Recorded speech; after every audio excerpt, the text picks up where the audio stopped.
Part 2. Hot Flash in Tulum. We crossed the line mid-spin, and neither of us wanted to go back. The rooftop was only the warm-up. What started as rhythm turned into recklessness. And the time our bodies caught up to our mouths, it was too late to call anything casual. The music faded, the crowd disappeared. But us? We were locked in, breath to breath, want to want. It wasn't just lust. It was recognition. The kind that doesn't ask, just takes. And baby, we let it. We didn't make it to the bed. First, the patio table and me bent over it, palms flat, his hands gripping my hips like prayer. The stars didn't blink, they watched. The night air slicked my skin and made every gasp echo like a confession. Then, the bathroom mirror, he turned me toward it, kissed the sweat at my temple, and said, "Watch how good it looks when you stop pretending you don't need this." I tried to watch. Mouth open, eyes heavy. He didn't flinch when I told him what I wanted. He delivered it with purpose. Finally, the cool tile floor, because the bed felt too civilized for what we were doing. I wrapped my legs around his back, pulled him deeper, harder, until my moans turned into something guttural, something ancient, something unshackled. He kissed like a man who memorized my laugh before he ever tasted my skin. He said my name like it was a secret he wasn't supposed to know. He pulled my hair, then apologized into my mouth, then did it again when I said, "Don't you fucking stop." And when he went down on me, it wasn't gentle. It was grateful, worshipful, filthy, in the most respectful way, like he'd been waiting to thank me for years. And I let him. All of me. Twice before I even took off my earrings. 3 times before I even thought to ask his room number. We left handprints on the glass, toe prints on the walls, a memory on the mirror I wouldn't be able to wipe clean if I tried. The morning after, I woke up sore, sticky, and smug. There was a towel under my hips.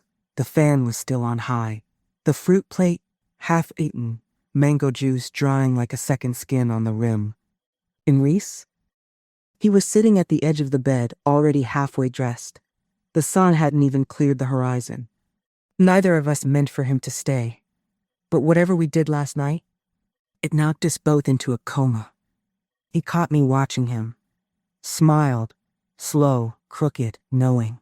Ran a hand over his face and said, "You needed that." I stretched, grinned. "So did you. No strings, no shame." He nodded, like that was the final line of an agreement we both signed in sweat. Then he kissed my ankle, grabbed his sandals, and walked out like a man who returned a favor, not asked for a sequel. After he walked out, I laughed, not because it was funny, but because it was mine. I did that. Corrine Ellis, queen of PTO calendars, benefits binders, and showing up 5 minutes early with a backup charger. Out here in Tulum, getting her back blown out by a travel client with a tattoo of a hummingbird and hands like redemption. And I didn't regret a damn second. Corrine's confession. Tulum didn't fix me. It reminded me who the hell I was. Reese wasn't a mistake. He was a spark. A sweaty little reminder that I still got it. I wasn't trying to be reckless. Just tired of feeling invisible and fine. And what I felt was heat. Real heat. The kind that makes you arch moan and remember your name. So, no, I don't regret it. Not one bite of mango, not one arch of my back, not one breathless moment on tile. Maybe I'm heading into a hoe phase, or at least hoe adjacent. Either way, if pleasure is the path to healing, I'm finally on my way. Let's talk.